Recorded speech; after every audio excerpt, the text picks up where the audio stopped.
Hello, কেমন আছো তোমরা?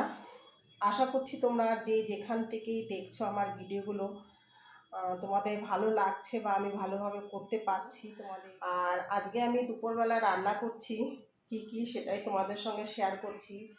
কারণ তো আজকে রান্না করব আলু দিয়ে পটল দিয়ে চারাপোনা মাছের ঝোল। আর এখানে আলু কেটে রেখেছি মাংসতে দেব। এখানে মাংসতে যা যা লাগে সেইগুলো রেখেছি, কারণ আমি আগেই কেটে নিয়েছি, রান্না করতে সুবিধা হবে। আর আমরা মাংসতে আলু দিই, দেখো গোল গোল করে কেটে। এখানে দেখো মাংস রেখেছি। আর এখানে চারাপোনা মাছ রয়েছে, কারণ আমার ছেলে চারাপোনা মাছ খেতে চায় না, তাই ওর জন্য চিকেন এনেছি অল্প। আর এখানে চাল ভিজিয়ে রেখেছি। এবার রান্নাটা করি, তারপরে দেখাচ্ছি। আশা করছি তোমাদের আমার রান্নাগুলো ভালো লাগবে। রান্না আমি বসিয়ে দিয়েছি। এখানে দেখো মাংস মেখে নিয়েছি। এখানে মশলা দিয়েছি, শুকনো লঙ্কা, জিরে, আদা, রসুন একসঙ্গে মিক্সিতে পেস্ট করে নিয়েছি।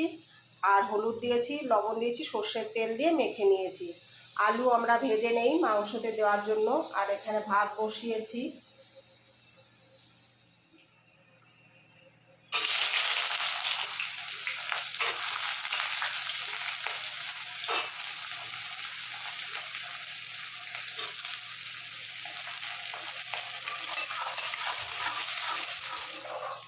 পেঁয়াজগুলো ভাজা ভাজা হয়ে গেছে।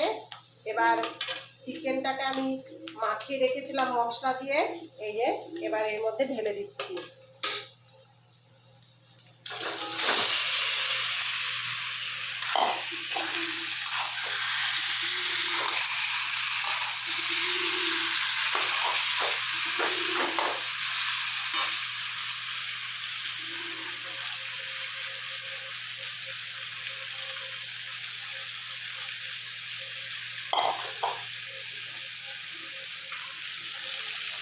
এবার আমি মাংসটাকে কষিয়ে নিচ্ছি।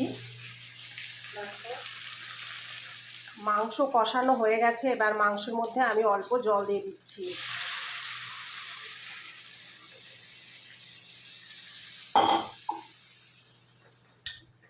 এবার কিছুক্ষণ ফুটিয়ে নেই।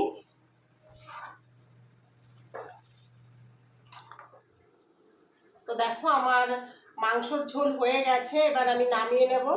এই শাহি গরম মশলা আছে, গরম মশলাটা উপর দিয়ে অল্প একটু ছড়িয়ে দেব, তারপর নামিয়ে দেব। তো মাংসর ঝোল রেডি। এরপর হবে মাছের ঝোল। অপেক্ষা করে সবই দেখতে পাবে। আর ভাতটাও হয়ে গেছে, ভাতটাও আমি নামিয়ে দেব। এবার আমি অল্প করে গরম মশলাটা ছড়িয়ে দিচ্ছি। খুব সুন্দর একটা সেন্ট বেরিয়েছে।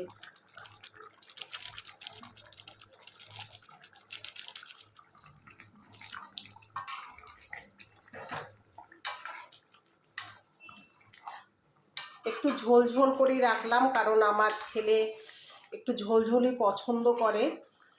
এবার আমি নামিয়ে দেব।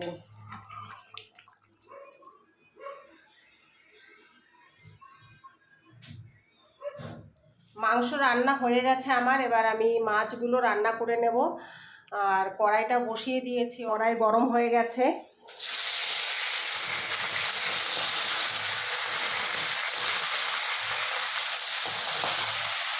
প্রথমে আমি মাছগুলো ভেজে নিচ্ছি, তারপর এই পটলগুলো ভেজে নেব, তারপরে রান্না করব।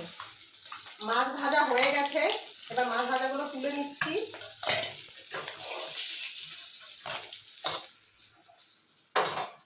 এবার এই পটলগুলো ভেজে নিচ্ছি এই মাছ ভাজার তেলেই।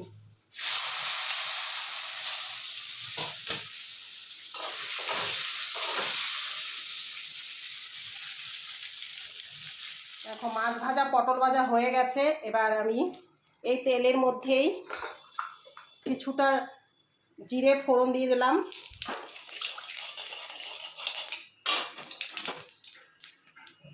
এবার আলু দিয়ে দিচ্ছি। জানি না কেউ খাও কিনা আলু পটল দিয়ে মাছের ঝোল, আমরা তো খাই তাই বানাচ্ছি। আর যদি কোনোদিন না খেয়ে থাকো একবার বানিয়ে দেখবে কেমন লাগে এইভাবে খেতে। এবার আলুটা একটু ভাজা ভাজা হয়ে গেলে জল দিয়ে দেবো। একটু লবণ দিয়ে দিচ্ছি, একটু হলুদ দিয়ে দিলাম।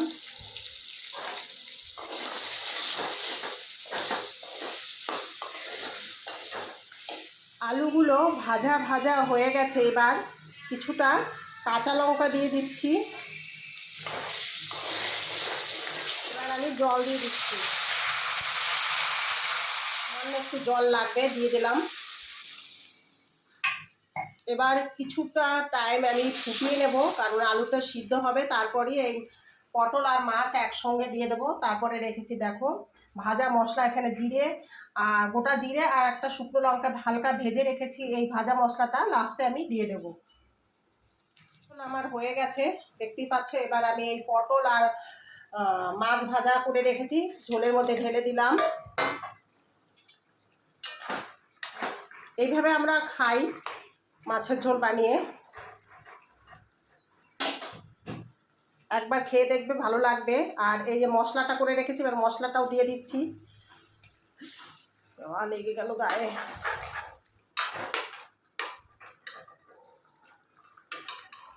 মাছের ঝোল আমার কমপ্লিট। গরমের দিনে একদম হালকা পাতলা ঝোল করলাম, আশা করছি তোমাদের ভালো লাগছে বা লাগবে।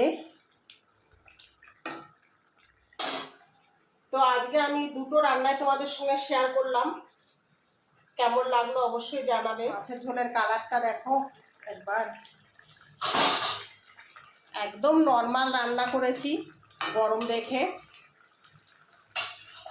গরমের দিনে আলু দিয়ে পটল দিয়ে ঝোল রান্না করলে বেশ ভালোই লাগে খেতে।